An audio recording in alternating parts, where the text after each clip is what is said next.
Let's talk Tatis. Monday, August 15th, Just Baseball Show. Jack McMullen, Aram Leighton, Fernando Tatis, 80 games after he missed the first, 105? After a brain-dead decision, he makes another brain-dead decision. This is a very interesting pattern from a young Alex Rodriguez, and you had a perfect remark on the Twittersphere about that, Aram. Free my dog. He was just trying to treat some ringworm. I don't know. You ever had ringworm, man? No, I have not. It's tough. I would take any pill given to me too. Tatis, free Tatis. I think that's the new. No, but actually, I'll tell you what the tweet was because I am very disappointed. And this is how I cope. I said that Fernando Tatis Jr. took the A-Rod comps way too seriously, and you tweet like one sentence, you don't really know what's going to happen there, and that one really blew up. But it's true in the respect that these are two players that are so freaking talented. And I don't know if I said this on the podcast or off of it the other day. I know I mentioned it in a text chat with you, but I was saying if I could ask A-Rod one thing, I would ask him why the hell he was so hell-bent on continuing to take steroids, because it was something that he repeatedly did, obviously, yes. Yeah, given how talented he was, right? If A-Rod never took steroids, I don't know what the numbers would exactly have looked like, but I'd bet a lot of money they'd be Hall of Fame caliber. Yeah. I think we've seen enough Fernando Tatis to be able to say that without steroids, this guy would still be one of the best players in the game. And that's where it gets the most frustrating. I don't care when Melky Cabrera takes roids. I don't care. Whatever. I care when the extremely talented players that maybe don't need it take it. I don't know if this was something to get back from the broken wrist. I don't know what, because obviously that was taking longer than they expected. But I mean, it's just one of those things where baseball continues to just give itself black eyes because that's supposed to be the face of the game, right? That's supposed to be the future. That's the guy that you're peddling everywhere. You still see the commercials all over the place. You go to justbaseball.com, his pictures everywhere. You go to our YouTube, his pictures everywhere. You go to our Twitter, his pictures everywhere, because it's reflective of what he represents, which is kind of like the next gen. Yeah. And he kind of fucked it. I saw somebody tweet, it honestly might have been Nightingale. I saw Bob Nightingale tweet about the Dairy Queen curse. You see that? Dairy Queen handpicked 4 guys to lead their MLB ad program, to be the face of all those Dairy Queen commercials on MLB telecasts. It was Fernando Tatis Jr., Tim Anderson, who's got a torn ligament in his hand and also had those marital issues earlier this year that kind of got swept under the rug. Bryce Harper, who's dealt with injuries all year long, and Cody Bellinger, who is a shell of his former self. So they went 0 for 4 in the Dairy Queen department. So that is the Dairy Queen curse. Wow. I mean, right. Athletes shouldn't be eating ice cream. I maintain that dairy is a hormone cocktail. Yeah. And no bueno. So no bueno. Maybe that's what it is. It could be what it is. But getting back to Tatis, here's why I love your point on the A-Rod comp. Because Alex Rodriguez, statistically, if you were to not know any of the backstory, you were to look at Alex Rodriguez, you could put him up against Babe Ruth. You could put him literally up against Willie Mays, Hank Aaron. Statistically, he's one of the greatest players of all time. But because of reputation, because of track record, because of how he approached daily life in baseball, he will never, ever, ever be in the conversation of greatest of all time. Fernando Tatis was quickly on the trajectory of becoming one of the greatest of all time. Now he will never do that because he just chopped off, like A-Rod, the reputation aspect of being the greatest of all time. Simple as that. Fernando Tatis could have a 20-year career, put up some insane numbers, and be statistically one of the best to ever play this game. But he will never, ever, ever be one of the greatest of all time. And that's so hard to say about a 23-year-old that took the world by storm last year. And that's what sucks. That's what really sucks, because I haven't fully digested that side of it, right? I've thought about it, and I almost shut my brain down when we get there, because we know that odds are, unless he continues to make mistakes, and I do think Fernando Tatis is going to learn from this. I do think he now senses that he is not invincible. He is not even a $300 million player. is not invincible. And I'm sure A-Rod can attest to that as well, given that he got 162 and also, was not wanted in a lot of places. I think when you really look at, what this does to Fernando Tatis and really the long-term outlook, it's damaging in so many ways. And that's what kills me, because we're talking about a guy that, yes, he had a lot of work to do to get to the Hall of Fame, but now he's pretty much, based on track record here, he's disqualified from the Hall of Fame. And Correct. It might change. We've seen a slow progression and a slow shift, and this would be 20 something years, hopefully, from now, where that would be the case if he puts together that kind of campaign.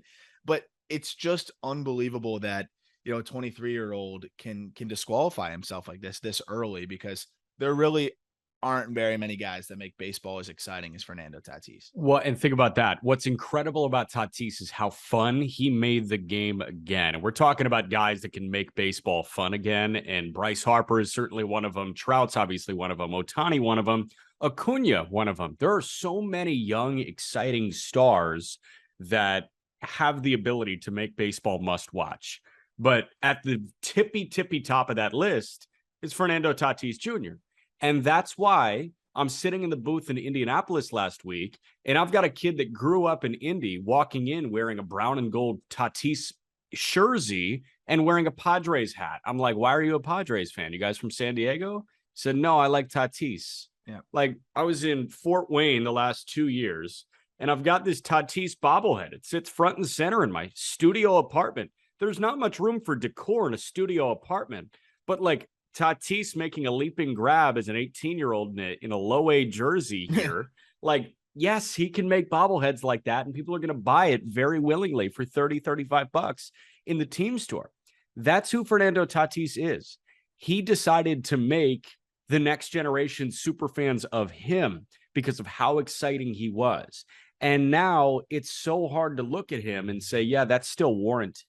Is what he does on the field more exciting than pretty much anybody else? Yeah. Like, the only guy that's probably more exciting than him is Ohtani.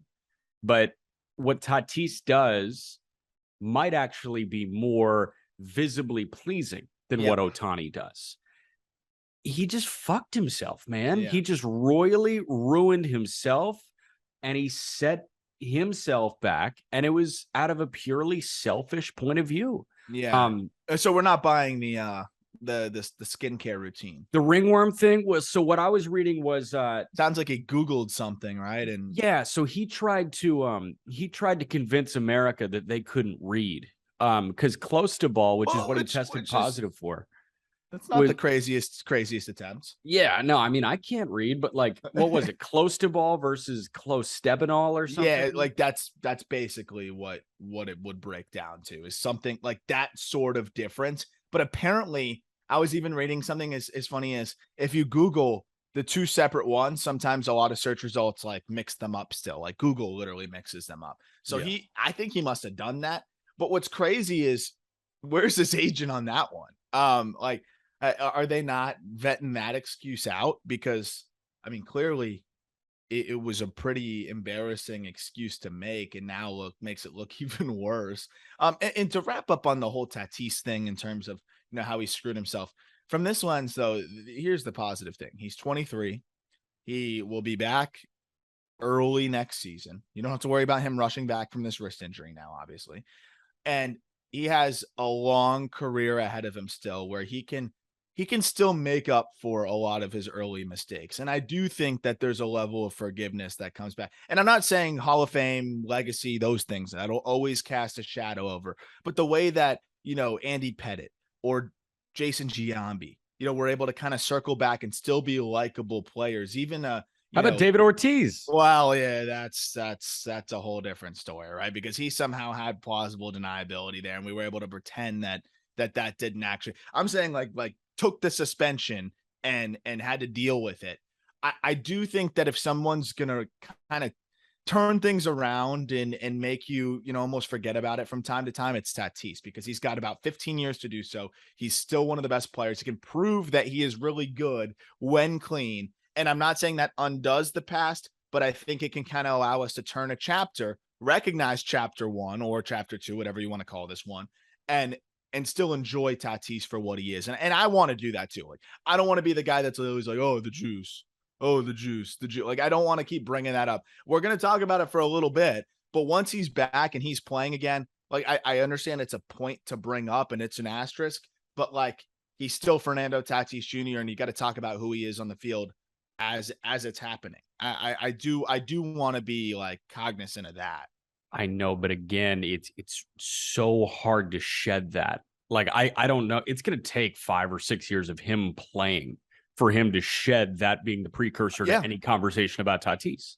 For sure. Because Absolutely. the positive test is so rare right now. That's the thing. Like, it doesn't happen. Like, it doesn't happen in the early to mid 2000s. Derek Dietrich was the other fucking guy that got popped. Like, those are the guys that are supposed to get popped. Yeah. That's who gets the guy in AAA trying to just like catch a hot streak and make a few couple $100,000 extra. Like, that's the guy that should get popped. It's not fucking Fernando Tatis. No. And like, I think the last really notable star player that got popped was Yasmani Grandal very early in his career. And Grandal, respectfully, is nowhere close to the stratosphere that Tatis is at already. Grandal has never been there. He will never be there. So it's an entirely different conversation. But people did turn the page to a degree and talk about him before this year as a really good catcher. And, you kind of heard that PED narrative kind of wane dissipate, but it's just it wasn't as traumatic as the Fernando Tatis news. And one last note, because I love anytime some washed up, known asshole of a player speaks on things. Yeah, Jonathan Papelbon chimed in, which is nice. I know you're wondering where this was going. Jonathan Papelbon had a quote on, I think it was WEI, which is just so funny. He goes, "This whole Tatis stuff, man, it almost enrages me," Papelbon said. "I worked my ass off so long and so hard and did it the right way. For me to see something like that, it hurts me so bad. I'll tell you right now, if I was pitching, every single time I face that dude, I'm drilling him. I don't care if I'm bringing in a run and losing the game." Shut the fuck up, dude. Shut up. I hate Jonathan. What an idiot. Who started the fight in DC? Was it Papelbon or Harper? I don't know. I would assume Papelbon, but even if it was Harper was 20, bro. Like, you're a vet. Like, figure it out. Yeah, like, grow a pair, dude. Yeah. Man, yeah. Last thing that I want to mention is Clevenger and Preller's remarks. Yes, no, that's actually an important note in all of this. Yeah, so let's start with Clevenger. And this is all from Dennis Lin at The Athletic. Dennis has been on the ball. He is amazing with Padres coverage all the time, but with a story like this, you got to be on, and he is absolutely on right now. So if you have a subscription to The Athletic, I highly recommend going to read anything that Dennis Lin has put out in the last couple of days, a la Tatis, or Tatis. But this is from Clevenger. Quote, "It's the second time we've been disappointed with him, and you hope he grows up and learns from this and learns that it's about more than just him right now." That cuts really, really deep.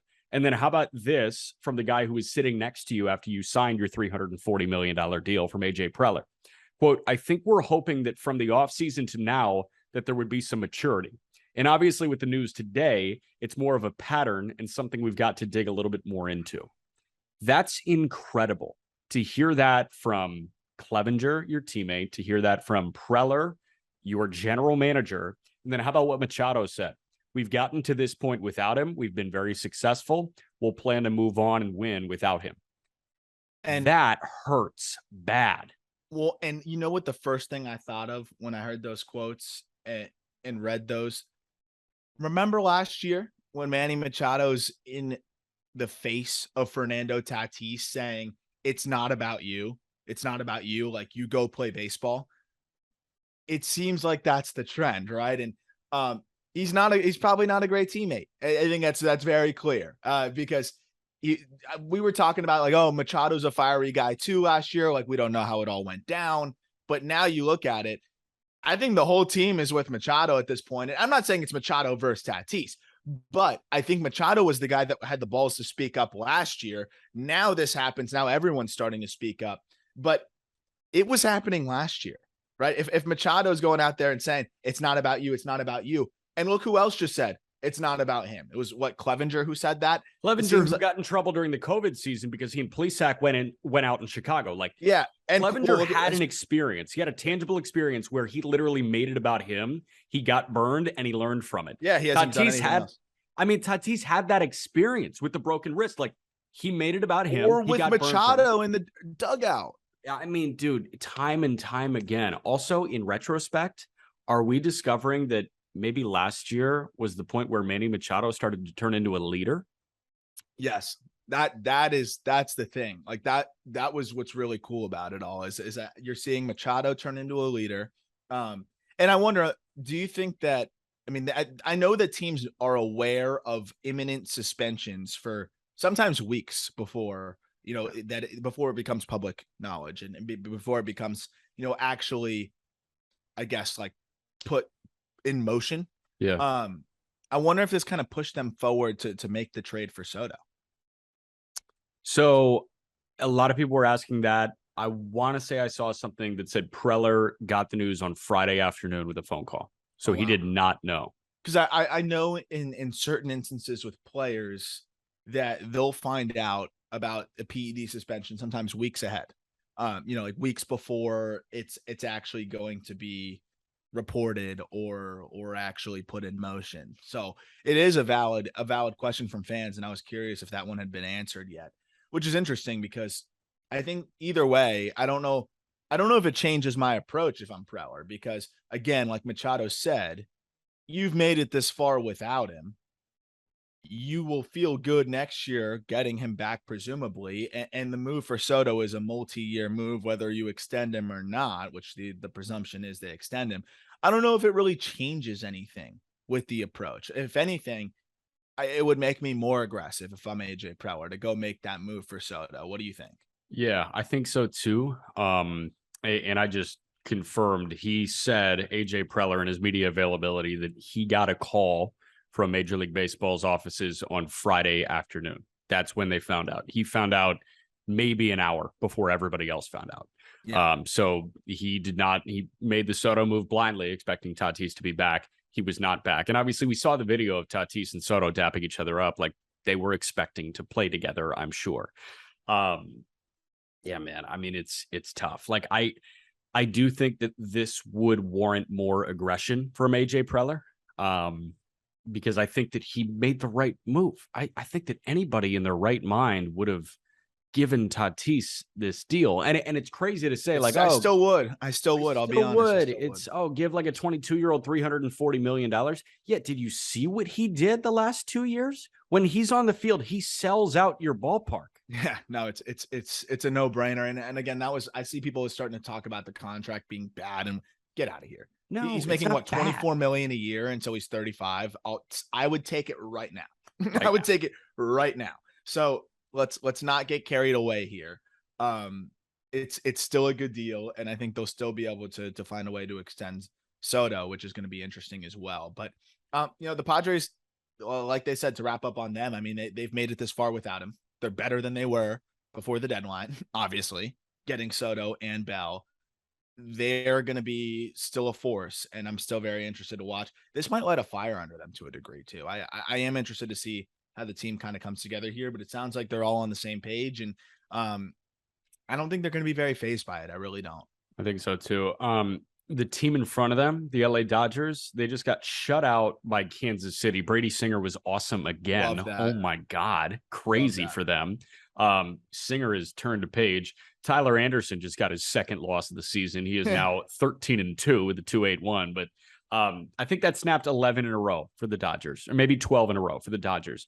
They are the best team in baseball. They're not looking back, and they've got a guy on the farm who just threw an immaculate inning yesterday and had some great stuff numbers yesterday that I know that you can pull. I mean, Dustin May looks like he will be back and will be shoving for the Dodgers, which makes them that much better. Oh no, he looks all the way back. Just even looking at some of the clips from yesterday's start and looking at some of the data there. I mean, average 98 miles an hour on the fastball. He was mainly going, four-seam sinker heavy. He threw 21 sinkers. He threw 19 four-seamers. Four-seamers sat at 98. Sinkers sat at 97. And he just threw strikes, man. 54 strikes, 16 balls. They only had him at 17 or 70 pitches, excuse me. They're still stretching him out. I think he's going to go one more where they're going to try to stretch him to 80, 85. And then in the big leagues, he'll kind of finish out that progression and that stretch out. But I mean, he's throwing bullpens with guys standing in, really. Like, that's what he's doing right now. No one's touching him. 10 Ks. Like, it's a joke for him. I think we kind of forget what he was on the precipice of when he was in the big leagues prior to the injury. This guy was starting to pitch to the level of, wow, this might be one of the next young stars in the game pitching wise. Like, he was starting to look like a top 15 pitcher in baseball before going down, which is what made the elbow injuries, so frustrating. He's still that guy. We know Tommy John's not really a big deal anymore. This kind of puts the Dodgers and don't forget Walker Buehler coming back. Right. But May and then maybe Buehler, depending on how he looks. I'm a little bit more concerned about how Buehler looks because that's a more ambiguous arm injury. Wasn't it a forearm strain? Yeah, which is usually the precursor, and that's not good because Walker has already had TJ. Exactly. But I mean, Dustin May, even without Walker, changes things to another degree for the Dodgers. Yeah. We're going to shout out Brady Singer too, because we shit on the Royals so much. Yeah. For their pitching development. Here's a positive story developing out of that. I'm sold to a degree on what's happening with Brady Singer. I'm not saying he's gonna do this every time. I'm not saying he's an ace, but this is a big league middle of the rotation starter, which shit, man, they didn't have any of those. So I like it. Right. What do you see in the last couple of starts out of Brady Singer?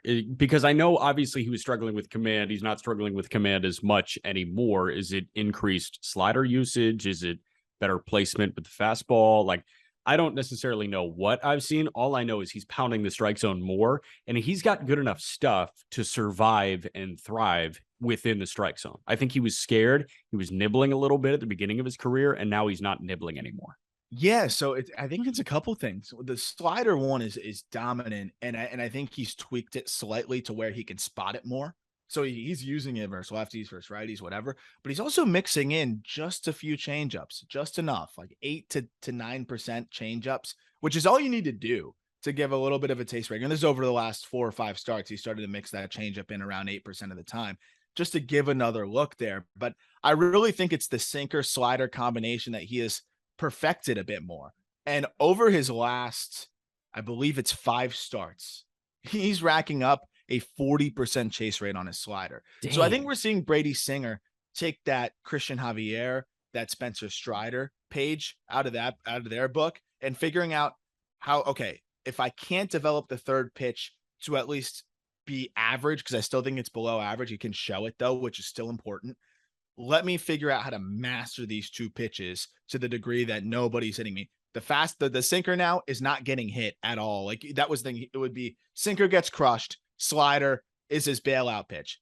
He's getting in zone whiff on the sinker. He's getting a ton of, weak contact. That's encouraging. And then of course the slider, now he's spotting up, and really it's a problem for hitters right now. So he's taking that Javier Strider page, and it's looked really good. And I'm happy to see it. But I would honestly say, to answer that question, I think the sinker is actually getting much better and more effective. And I think he's locating that much better. And I think that's kind of setting the tone for the rest of his arsenal. Interesting. Yeah. I want to talk about the Braves for a moment here, because what they did in Miami was absolutely ruthless. Yeah. They are a wagon. By the way, I saw our guy, Peter Pratt, King Pratt, tweet out that the Marlins have been held to 3 or fewer runs in their last 15 games. Yep. You have to luck your way into that. No, you don't.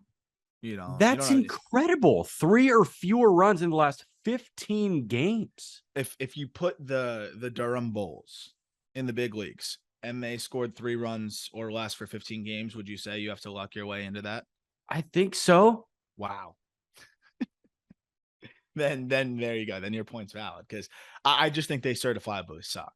They have a sub 600 OPS against lefties. The Marlins do. That's incredible. So anytime you throw a guy with a left hand, like if I had to pitch against the Marlins, I'm a right-handed thrower.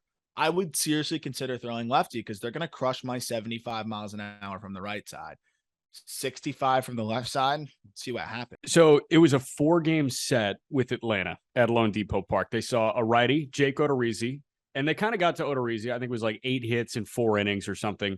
But what they just did over the weekend to complete the 4-game sweep was absolutely incredible. It was borderline evil genius from Alex Anthopoulos. Gwinnett has probably the best starting rotation in all of minor league baseball. I mean, when the Indians were in Gwinnett earlier this year, I was so impressed by who we were seeing, because we were seeing Muller, and then we were seeing Tucker Davidson, who's now in Anaheim, and then we were seeing Bryce Elder, and then we were seeing Huascar Noah. It was absolutely insane. The pitching depth, nuts. So here's what Atlanta did. Kyle Muller, with a splint on his glove hand. He was literally wearing a softball glove to pitch, carved through the Miami Marlins on Saturday. Lefty. But then they go to Ian Anderson, who they just optioned to serve as the 27th man for the doubleheader. He threw pretty well against the Marlins. And then on Sunday, Bryce Elder struck out 10 against Miami. And here's what happened. The Braves called up Muller after his start. They optioned him. They grabbed Anderson as the 27th man for the doubleheader. After his start in game 2, they returned him to Gwinnett. They call up Bryce Elder after his start. They optioned him to Gwinnett. I mean, it was... They're that deep. They're that deep. They wanted to give their starting rotation 2 days off. They got 2 days off. They grabbed 3 AAA guys who completed a sweep of a team that can't hit right now, but regardless, a sweep of a major league team, and they option them back immediately following the game. Bro, that is boss mode. They could have called up Jared Schuster and he would have shoved it up their ass. I'm telling you, like, what do you think the Marlins OPS is against lefties? Sub 600, you said? Yeah, it's 590. 211, 273, 317 slash line. It's a joke. So I love that play by the Braves. Rest some of your guys. Obviously, we saw Fried on the concussion IL. So they had to piece it together. They do. And then Vaughn Grissom, man, I mean, to bring this man up after 20 games above high A, and for what he did, which was in that Marlins series, 2 multi-hit games, the final game of the series, he went 2 for 3 with 2 walks. So he got on base 4 times. He's already hit 2 home runs. One was in the first game of his career against the Red Sox. Hit another one in one of the games against the Marlins. That was on the 13th. This guy has 7 hits in his first 18 at-bats, hitting 389. He's getting on base at a near 500 clip. Like, he is dynamic as all can be. But what team is pulling up their guys from Double-A like this and expecting them to help them? The Braves. I know the White Sox did it, but then they didn't do it because Tony La Russa didn't trust him. Yeah. The Braves are doing it, and Snit, an old school manager, is buying in and trusting that Alex Anthopoulos is not going to bring somebody up that isn't ready. Michael Harris, I think, earned that trust, which, dude, he was phenomenal in this series. He's incredible, and dude. He's a budding star. Yes. I mean, in every way, from the way that he handles the media, which is hilarious. I think you saw the meow thing, but also just like he's soft spoken, but he's on the field. He enjoys himself. Like, he has fun. But then in the media, he's pretty low key. I love it. He's already one of my favorite players in baseball. And now they've got another guy just like him. Yes. Like, what the hell? Vaughn Grissom is just like him. Like, he's got all of the explosive tools on the field, and then he seems chill as hell off the field. The Braves, they're my NL pick, and I'm going to stick with it the rest of the season. They are my National League pick. The Dodgers, the only way they don't make it, I think, is if the Dodgers look like the freakazoid Dodgers with Dustin May and Walker Buehler and whatever. I think the Braves can stack up with anybody, and now they've got these youngsters. So will you Sharpie Braves Astros in with me? That's my plan. I think that we're running it back from last year. Perfect. Yeah, I'm Sharpieing in Braves Astros too, and I'll ask Peter on baseball's tomorrow's nightmare. show. I think that's MLB's nightmare. Oh my God, yeah. Dodgers Yankees would be their dream. Braves Astros is their nightmare. Yeah. And look, I would probably be okay with almost any World Series outcome because they're all. I was talking about this at the game yesterday with Peter. Like, baseball's in a really good spot where all of the big markets are playing pretty well. Even Philadelphia. You got Baltimore, which I know it's not a big market financially, but that is a huge fan base that really rallies behind their guys.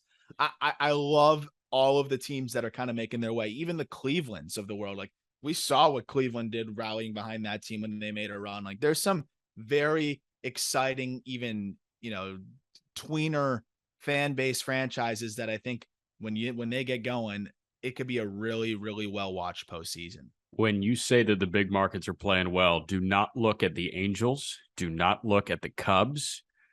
You can look at the Red Sox if you want. If your definition of well looks different. The Cubs hurts for sure. Yeah, Cubs hurts. But yeah, I mean, the Angels are the second fiddle in LA. Both New York teams are good, which is massive for baseball. Massive. Both New York teams being good and the Dodgers being good is exactly what baseball needs, because you cover New York and LA easy. All they're missing is the Cubs and Red Sox. Toronto's really good, and Toronto is a massive market, like it or not. I don't know if you have this weird patriotism complex going on if you listen to this. No, Toronto. Apparently, Toronto blows everybody's TV ratings out of the water. The whole country. St. Louis. Yeah. Great. We talk about the Dodgers. We talk about the Padres. They're both great. Like it's a really good spot overall. I think we don't usually have this many bigger markets. And then even the smaller market teams are big fan bases. The Orioles make the playoffs. I promise you, the ratings are going to be phenomenal. Yeah. Obviously the White Sox not being great, both Chicago teams hurts. That it definitely hurts. But the White Sox are still relevant. Right? They're 2.5 game. Imagine if they made, I'm not beating the dead horse, but imagine if they made a move. That would have been pretty nuts. Yeah, I'm with you, man. And another fan base with potential is Seattle. I really think that there's a lot of helium there. And I remember, watching them even on like the Felix Hernandez days, where I went to a Felix day. They did the Castle Court. What would they call it? The King's Court. Castle, King's Court, whatever. It was electric, man. Yeah. Like there's a fan base there. Seattle, we've talked about it in the basketball realm because they deserve a team. Yeah. It's a good sports town. It really is. It is. So I think that baseball's in a pretty good spot for this postseason. I think we're going to see big time ratings. And by the way, attendance, I'm going to tweet about it later. The exact breakdown, it's up across the game, month after month. So a lot of good things happening in baseball. Dude, I saw Mets attendance. I saw attendance Citi Field through the roof. Everybody's going to Citi Field right now. I went both games. They want a piece of trumpets. It was electric, man. I mean, we paid a lot of money to go on Saturday. It's okay. But I was willing to bite the bullet because I'm getting that little procedure done tomorrow. Yeah. So I won't be able to walk for like a month. So I was like, you know what? Like, I'm gonna pay a little extra and I'm gonna watch DeGrom pitch. Shit, man, it was worth every penny. I'm sure. Damn. That is it was DeGrom and Nola. Nola went 8. DeGrom went 6 shutout. Spectacular. The game was 2 hours and 18 minutes. Dude, I get off on a pitcher's duel. I love it. It was a fun one too. It really was, because fans, every time there were 2 strikes, crowds on their feet, rooting for a DeGrom strikeout. Nola was just awesome, matching the intensity. Good baseball defensively. Still some hits scattered around. I thought it was just a really, really good baseball game. And you got Diaz being at Citi Field for Diaz's entrance. What's that like? Because I know Javi Reyes is working on something for the site on, trumpets versus Enter Sandman and Hell's Bells, who is, Trevor Hoffman, obviously. But that entrance, I read a good piece on The Athletic talking to Blaster Jacks and Timmy Trumpet, the Dutch EDM group that put it together. They were like, I don't know how baseball works. And they said, I want to meet Edwin at some point, because they obviously closely monitor how their songs are performing, and they see spikes every time the Mets win a ball game. What this guy has done and what this song has done for Citi Field and for Mets fans is hilarious. I'm sure you guys, a decent amount of you guys saw a story in the New York Post and NBC New York. A bunch of New York media outlets picked it up. There is a guy who said if he got a certain number of likes on Twitter, that would be his wedding reception walkout song. Like they would walk out to trumpets. That was my boss in Fort Wayne, John Nolan, who is a Mets fan, who's the lead broadcaster for the Tin Caps. He said, if this gets 3,900 likes, we'll make this our wedding entry song. And it blew it out of the water. And like Edwin Diaz retweeted it and all that. Like this song has become a phenomenon among baseball fans. It's way cooler than Enter Sandman, dude. It is. And again, I'm not trying to It has nothing to do with comparing, players. And Enter Sandman became just like the MO for one of the greatest to ever do it. What is electric about this, I think, with Edwin Diaz is just kind of everything it represents. It wouldn't be electric. I texted you this too. Wouldn't be electric if it was some random closer like Hunter Strickland coming in to shut the door for the Reds. It is what it is, because one, it does the song does slap. It is song is sick. And it fires you up and it gets you feeling good. But two, it's because Edwin Diaz is a 1.33 ERA. And when you hear that song, it means the game is fucking over. Like, that is why it is so electric, and why people are rallying behind it is this year with Edwin Diaz. That song means game over. That song means it is a win. It's in the bag. And that's why people are really rallying behind it too, right? Because he's not coming in when you're down 3 runs. He's not coming in even when you're down 1 usually. So that is the thing that puts it over the top. And then the fact that it's catchy and it slaps and he's striking out 56% of batters or whatever it is now. It is one of the cooler things, and baseball needs more things like that. So I love it. Being there for it was awesome. Fans love it. You could just kind of see how it rallies everyone together. Everyone's dancing. The Mets are doing a great job of marketing it. And Citi Field is the place to be right now. I'll tell you that. Yankee Stadium, look, the Yankees are great. I know they're scuffling a little bit. It's an unbelievable atmosphere there. I think Citi Field is the place to be in New York at the moment. Damn, that's crazy to say. Just wait till the Knicks are good. Okay. I'll talk to you in 30 years. All hail the garden, man. Jalen Brunson, he's not the savior. They went all in on Jalen Brunson and might get tampering problems for a guy that they could have got anyways for how much they paid him. That's crazy. Most money ever committed to a guy that has never made an all-star team. I love that one. He unseated Mike Conley for that record. True. Which is pretty funny. Was there any other points we wanted to hit on today? Drew Rasmussen, 8 perfect. I think it's funny, like, how many quality starters Milwaukee had, because remember, Rassmussen and JP Fireeisen, who has been a good reliever over the last couple of years, went back in the Willy Adames deal. Like, that was mutually beneficial. If Rassmussen can be good, we're looking at a 4 next year in Drew Rasmussen, because you've got McClanahan as the 1, Glasnow is the 2, a healthy Boz is the 3, and Rasmussen is the 4, who is great. And as a 4-pitch mix, he was fastball, slider, curveball, changeup. I want to say that was Rasmussen. Fastball, cutter, slider, curveball. So no changeup. He was fastball, cutter for the most part. And fastball was what? It was around 96. Cutter was around 89. Like, that mix, I think, is so good. And he was pinpoint with his command for 8 perfect that only took 79 pitches. But I mean, Milwaukee, if Milwaukee held and they didn't have Adames, and obviously, like, hindsight's 2020, but you could be looking at Burns, Woodruff, Peralta, Lauer, Ashby, Drew Rasmussen, Fireeisen. Like, they are so good at developing pitchers right now. Yeah. No, and I think the Brewers made the right move still, right? They cash in on guys that they developed to get their shortstop. And where are they without Willy Adames? My goodness.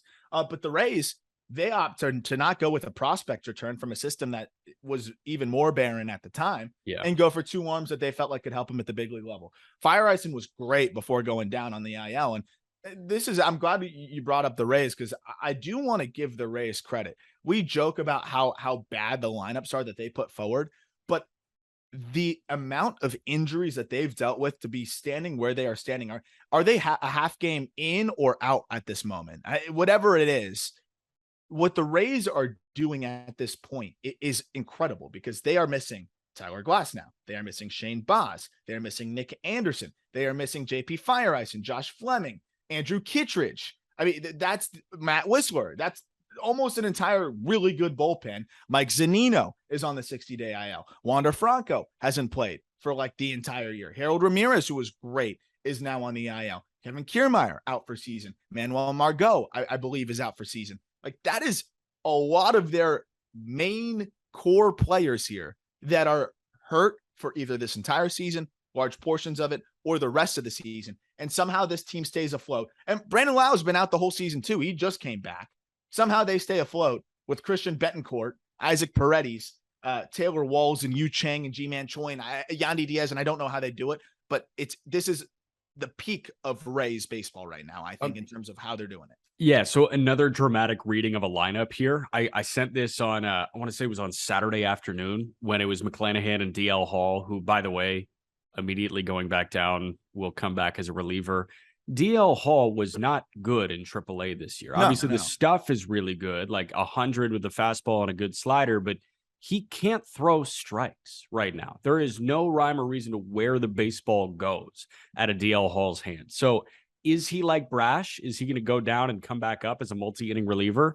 Yes, it sounds like it. Also, Mike Elias saying he wants to, quote, significantly escalate the payroll is a hilarious way to say they're going to spend money. And I think they will. I just think you don't want to say spend money. They escalate the payroll. I think they will, though, which is really exciting because, I mean, they were in on a couple guys this offseason and now have a little bit more money to shuffle around here with Mancini off the books and things like that. And their core being so young and affordable.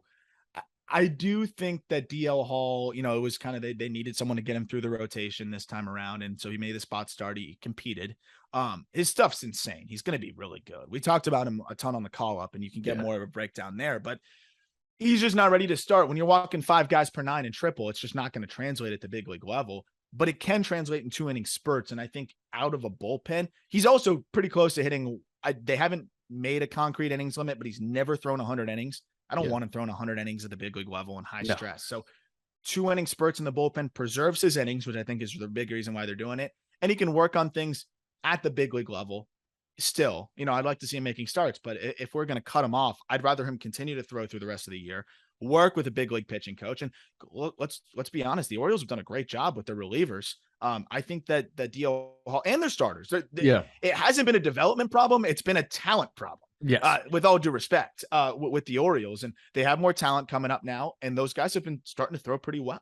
I like what they're doing there with him, and I think that's the right way to handle him. Well, and the tough part is he's down in Norfolk to learn how to be a reliever right now, so he's going to come back up. I don't get. That might just be for roster situation here, like where maybe a guy makes a start and then they switch it back around. There's so much chess that goes into it.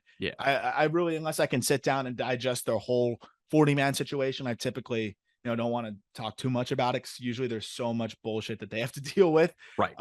But I love the aggressiveness there, again, from another team that hasn't ruled out calling up Gunnar Henderson either, who I have a sneaky suspicion has a good chance to be our number 1 prospect on the Top 100 update. He's one of the finalists.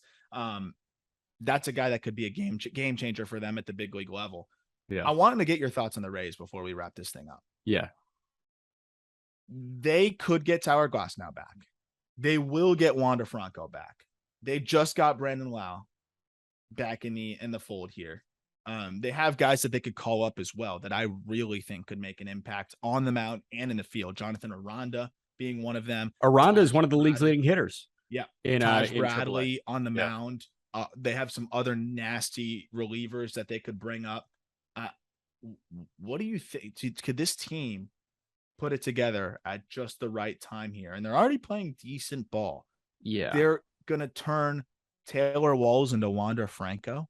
They're going to turn, they're basically whoever was playing second base for them predominantly now is Brandon Lau. So Isaac Paredes was playing third. I guess Taylor Walls was playing a little. I don't even know who was playing second for them. So this was their lineup that they ran out on Saturday. And I looked at this and I said, how is this team any good? But they're a game and a half clear of the final wild card spot. So they hold that final wild card spot by a game and a half. Yu Chang was the leadoff man and the second baseman. Like, Yu Chang couldn't hit anything when he was with Pittsburgh, got DFA'd, picked up, and all of a sudden he sort of kind of started to figure it out, but he's still hitting 218. Yandy Diaz in the 2 spot, Arosa Reyna hitting third, Isaac Paredes, the cleanup man. Isaac Paredes should not be your cleanup man. Francisco Mejia was the 5 hitting catcher. Christian Betancourt was playing first. Jose Siri in center. Deity, but he's hitting a .173. He's incredible, too. So good out there. He's incredible. He just can't hit. Roman Quinn was in a major league lineup playing right, and Taylor Walls was hitting ninth and playing short. Roman Quinn was released by the Marlins. Yeah. So is that a no? So it is. Obviously, this team will get better. I just don't see them getting past the ALDS. Like, I don't see a world where this is a legitimate contending team, because this lineup even when you add Franco and Lau and Harold and maybe Aranda and maybe Lau or Lowe, Josh Lowe, like I don't think this team is good enough to out-hit the Astros or the Yankees, because you run into the Astros or the Yankees at some point in the postseason. They can't get past them, I don't think. You know, the only way I think they could is, and I think they're going to make a playoff push now, though, and make it hard on the Orioles, which is the tough part. If they had Glasnow, and I know you talked about this a couple episodes ago, if they had Glasnow, Boz, and you know, just the top end guys, McClanahan is obviously. If they were running at a 4 of McClanahan, Glasnow, Boz, Rasmussen, I would say yes, they could absolutely get through the American League. Because that's one thing that Jeff Conine always says on Outside the Box is like, a team can do anything in the postseason if they have a 3-headed monster in their rotation. They can do anything. And that would have been a 4-headed monster. So we're not going to get that, you know, fully back this year, even though they haven't ruled out a return to Glasnow. I agree. I think they're going to make a good push, though, to the postseason with the reinforcements that they're getting. But yeah, it's going to be hard to compete with some of those best teams. I hope they call up Curtis Mead. Curtis Mead is a guy that is just hit and hit and hit and hit. And I think he gives them a layer that they really need. He can play first, he can play second, he can play third, he can pretty much play anywhere. And he's been one of the best offensive guys in the minors over the last 2 years. He's doing it in triple again this year. Like, call this man up. Yeah, he and Aranda I want as the 2. Yep. I hope they do. All right. That's it for me. Peter and I will talk best performers of August and hit a couple more headlines for you tomorrow. Cool? Sounds good to me. See you guys.